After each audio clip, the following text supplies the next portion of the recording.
Hello everybody, this is Chet Bolingbrook, the CRPG Addict, and I'm here to look at some of the gameplay elements of NetHack version 3.0. Now, if you're familiar with NetHack, this is a very different NetHack probably than the one that you're used to playing. Version 3.4.3 was released in 2003, and it has a lot of things that this version doesn't have, including quests and certain characters and certain objects and various locations. This is a much simpler version of NetHack than is currently available. I'm hoping many of you watching the video have never played NetHack before or aren't very familiar with roguelikes, because I'm going to be explaining some basic concepts here, including the most important basic concept of all. Notice at the top of the screen it says "Be Seeing You." I just recently concluded a session of gameplay and hit save and saved my character. And because of that, I have a saved game file here in the NetHack folder called Jock10, that's the name of the character, .sav. I'll head back over to DOSBox and I'll start up a new session of NetHack. Give it my character's name, and it restored the session for me, but notice that back here in the folder, that saved game file is gone. And that is the most important element, really, of both NetHack and other games of this genre that we call roguelikes, which is that when you die, death is permanent. It doesn't keep your saved game, so you can't restore a saved game when you die. That turns this game, which might only take a few hours if we could restore a saved game on every death. It might only take a few hours to go down to level 20 or 25 and find the Amulet of Yendor and return it to the surface.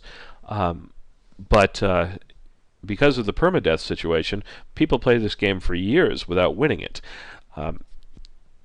There are parts of the game that are easy, there are parts that are hard, but every step you take carries a small chance of death with it, and when you add up all of those probabilities, the overwhelming probability is that you're not going to survive your trip to the dungeon before getting the amulet and returning to the surface. Imagine playing a game like Skyrim or Baldur's Gate without being able to reload a saved game and having to start all over again every single time that you died. You can imagine it changes your whole approach to gameplay. And indeed, in NetHack, the key to winning, really, is to use every potential advantage you have that affects the probabilities in your favor, and to be very, very careful as you go through the dungeon. So I have no idea what's going to happen. I just loaded the game. I decided to create this video with this character because he'd managed to make it down to level 5, and he's experienced level 6, and he's got some pretty good items, as you can see here. He's got some different pieces of armor that I've found in the dungeon. He came with the chainmail and the shield, but I managed to find a cloak and some iron shoes. He's got a decent weapon. He's got a few scrolls and potions that will help him. He's got some rocks to throw, and he's got a pickaxe, which is one of the more useful tools in the game, allowing me to chip away at boulders or dungeon walls if I need to. I don't really like the priest overall because they have such low strength and dexterity, and makes it very difficult to fight melee battles, which are what the game is mostly about in the beginning stages anyway, before you find enough items and spells to play a different sort of game. But one of his advantages is that he can identify items that are cursed, so he knows that the Scroll of Light is cursed, and that's very important. When you find items in this game, you don't really know what they are, and if you just try to put them on or wear them or wield them, you always have the chance of finding something that's cursed and not being able to take it off, or not being able to put it down, or having a harmful effect. So being able to identify cursed items is quite important, and without the priest you have to go through a rigmarole to do that. You have to have an identify scroll, or you have to drop it on an altar, or there's a number of other things that you can do to try to identify cursed items, but it's really helpful to be able to do that right away. Anyway, enough talking. I'm going to get started wandering through this dungeon, and for all I know I'm going to die in 4 steps, in which case I probably won't upload this video. So if you're watching this, there's probably a good chance that I've survived the next 5 or 10 minutes at least. Now as I go through the dungeon, I'm going to go very, very slowly. See, now look what just happened. That little colon appeared next to me there. If I had been charging through the hallway, I probably would have run into him before I noticed it, and he might have gotten a couple of attacks at me. So I'm sorry, I forgot to talk about the ASCII graphics, but if you're not familiar with this type of game, you might be a little bit startled by the graphics. They're very basic, with the number signs representing corridors and the @ sign representing my character with the blinking cursor underneath it, and all the monsters are represented by little other ASCII characters. And it does seem a little bit graphically primitive, but those little characters convey a lot of information. Based on my notes here, I can tell that colon there represents an iguana. A colon can be a newt or an iguana, or I think something else. But the newt is kind of yellowish or orange, and the iguana, as you can see, is red or brown or green. I can't tell the difference between those colors, but it's different enough from what the newt looks like that I know that that's an iguana. Anyway, it's a creature that doesn't really have any physical any attacks other than physical attacks, so my priest ought to be able to handle him okay with just his mace, which I will now swing at him by walking into him. And I hit him, he hit me too, and I've destroyed him, and he's left a corpse behind. Now, my notes say that iguana corpses are pretty safe to eat, so I'm going to go ahead and do that.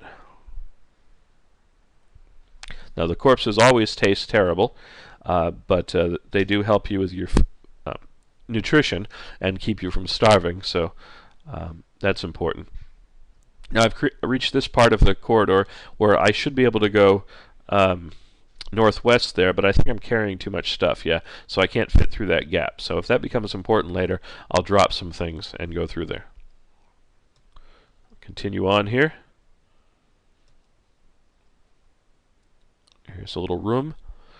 You can see how the auto map slowly reveals rooms and corridors as you travel. Not encountering very much here.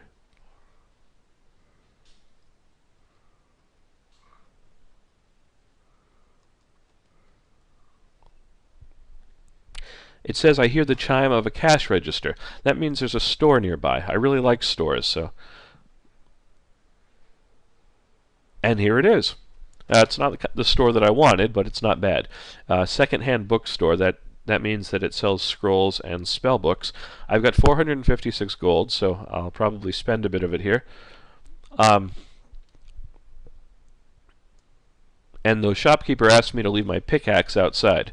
That's kind of funny, because the only way the shopkeeper has to enforce me paying for things is that he blocks the door. And if I have a pickaxe, I could pick my way around him through the walls. So it makes sense that he'd want me to leave it outside. So I'll head up here and I'll drop it in this corner here.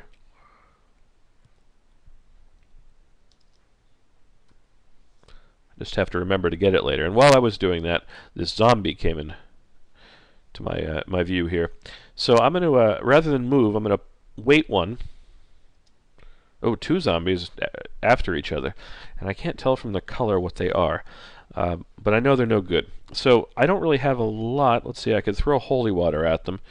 Holy water damages undead, but I like to save that for other things. I've got a number of rocks I could throw at them, so I'll throw rocks at them until they get in melee range. Maybe do some damage. Oh, there's a whole bunch of them. Alright, I'm going to have to retreat down a corridor. I don't want them to be able to get multiple attacks at me at the same time. So I'm going to head up here and down this corridor and wait for him to come to me there.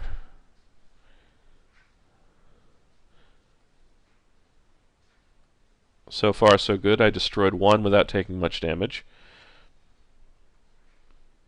He's hitting me, but he's not doing too much damage. Oh, come on. Good, good. Good. I managed to get all three of them. Pick that rock back up. Pickaxe is okay. Alright, let's head back down to the store. Alright, so now I need to, I'm going to take a look at what these scrolls are. Earlier in the game I found a scroll of Identify, and so I know what it looks like, so if I see one here I'm definitely going to buy it.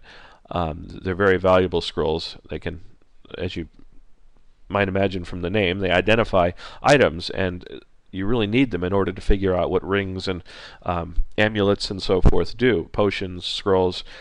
You can try to figure out what they do just by putting them on and experimenting with them, but that carries a lot of danger with it, so I prefer to identify them first. But before I start charging down these rows of goods looking to see what he has, I'm going to throw a rock down them.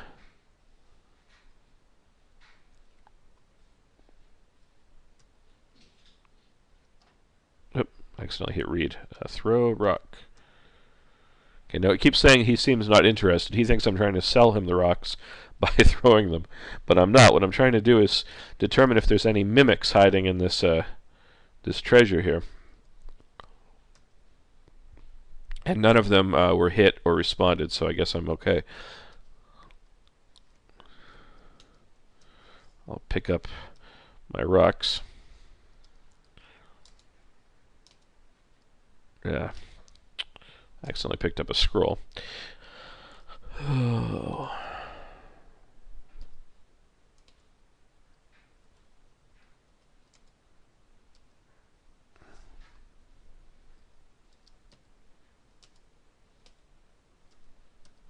Okay, let's take a look and see if they have any identify scrolls. Now, all these scrolls are labeled just random nonsense. These words don't tell me anything about what the scroll actually does. I'd have to identify them first.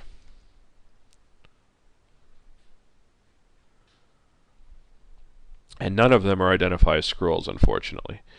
He's got one spell book, and I can't tell what that does by looking at the color either. But I only have one spell for all this power that I have. Notice I have 32 power, and I've only got one spell, which is Remove Curse, for all of that power. So I'm going to take a chance in the spell book. So notice I picked it up, and he gave me the price, and now it says that it's unpaid. So he's going to block the entrance now. If I try to leave, he's not going to let me get out of here until I pay. I could kill him, but that's obviously a very bad thing to do, especially for a priest, and it causes other complications. So I'm just going to hit the pay button and pay for that spell book. I have in my inventory a scroll of light and a cursed scroll of light. I could remove the curse on that cursed scroll, but I find that scrolls of light aren't all that valuable, and I've got a lamp anyway that does the same thing, so I'm just going to drop it, and he'll give me some money for it. Not much, but some. And I'm just going to buy a couple of other scrolls. Notice it's telling me again, in some cases, that the scroll is blessed or cursed. If I pick it up, let's see, that one it's already told me. If I pick this one up,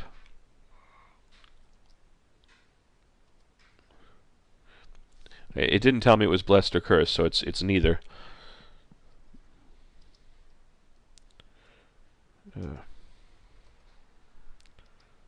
So I just bought a couple of scrolls. I have no idea what they do, but gold doesn't have many other uses in this game, so I'll figure it out at some point, and they might turn out to be extremely valuable. Alright, let's get out of here. So he let me go because I'd paid for everything. I'll pick up my pickaxe. Oh, I'm that high in inventory, so I have so much stuff it won't let me pick anything else up. Well, I'm going to get rid of that spell book by reading it. And it worked. I just added the spell to my repertoire.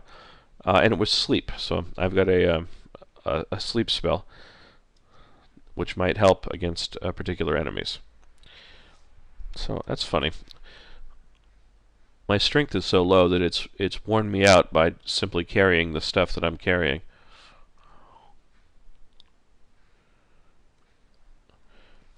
But I don't want to drop any of that stuff just yet, so we'll see what happens. Alright, so I'm ready to leave the level, I guess, except I don't see a stairway down. It's got to be in a hidden part of the level that I haven't uncovered yet. Which, oh, there's a newt. They're very easy.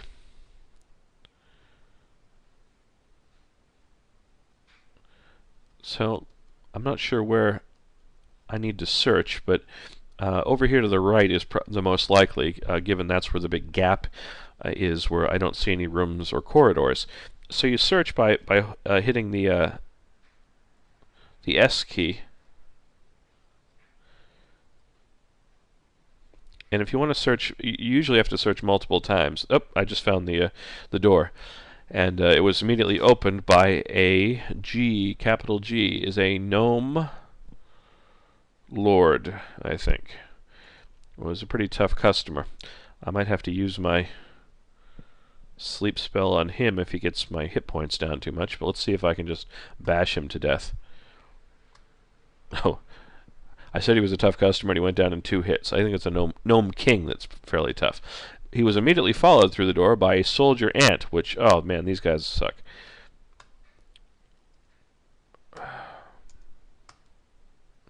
Fortunately, I killed him, but look, my hit points are down to 13 out of the 50 that they were at just when I started here. I don't have any real way to heal myself except for waiting, and then here comes another soldier ant. Bloody hell. I don't want to waste any of my stuff, but it's better than dying. Oh, I do have one option. Let's exercise that option right now. I'm going to engrave Elbereth into the floor. That's sort of like a Hail Mary move that you can make that stops any creatures from attacking you as long as the inscription remains active. Now, he just came up and attacked me because the inscription wore off, and if I had been paying attention, I would have stopped him. It left me worse off than I was before. So I'm down to 9 hit points out of 50. Now this is where we have to start thinking about all of our options. I have a couple of scrolls that I haven't read, so it's theoretically possible that those scrolls could help me out, but that's a last-ditch effort when you start reading scrolls you don't know what they do, just to it's sort of a, just to try to save yourself. I've got a potion of paralysis, which could paralyze the soldier ant and make it easy to kill him, except that he's right next to me, and when you throw potions, you can throw bad potions at creatures, but when you throw one at somebody right next to you, there's always just a chance it might splash and hit you and end up paralyzing you, in this case. I've got not much else to work with here. And I've got that sleep spell, but there's always a chance that that will fail, and if he hits me one more time, I'll probably die. So I'm going to use that arrow to write Elbereth one more time to give myself a couple of rounds. Okay, it did what I wanted. He backed off a little bit. Now what I need to do is get him to go somewhere right there. So and a zombie just came through the door too. Boy, that door. Okay, so now the ant is in a line of sight to me right now, and so I can cast, I guess, my sleep spell at him. Which didn't work. No, it did. It just bounced off him. Okay. So let's see if I can kill the zombie. They're not too tough. Destroyed the zombie. Oh, damn, another ant came behind him. Let me refresh my Elbereth.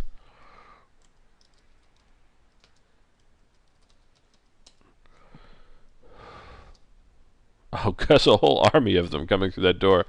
Okay. Now I'm in pretty dire straits here. So I got one of them asleep, and it would be nice if I could kill him, but I can't step off this square without attracting the other ants to me. I think my only hope right now is to make a run for it and see if I can get to the stairway and back upstairs before the ants get to me. So let's give that a try. And no, it didn't work. I just died. Oh boy. Well, I thought that this session would last a little bit longer than it did.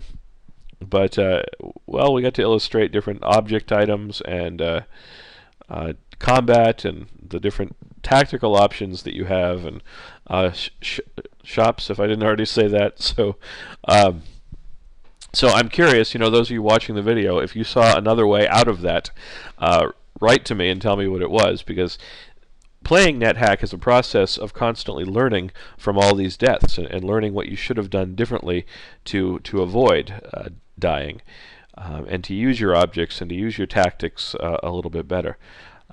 So I'd love to know what I could have done in this case that would have saved me from death there. I could have been a little bit more patient, I think, about searching for that door. I went one S too many and let that gnome lord wander in before I realized that I'd even found it, but I don't think that one turn would have made a huge difference in this particular case. What I probably should have done is actually, I know I should have done is engrave Elbereth again when those two ants just started coming at me again, waited for them to wander away, and then tried to make my escape again. I was a little bit too focused on getting out of the door to realize that I could have stopped and paused and done that. So there's one thing I could have done. But again, it's a process of learning from those mistakes, learning from those deaths, and then trying not to repeat them again later.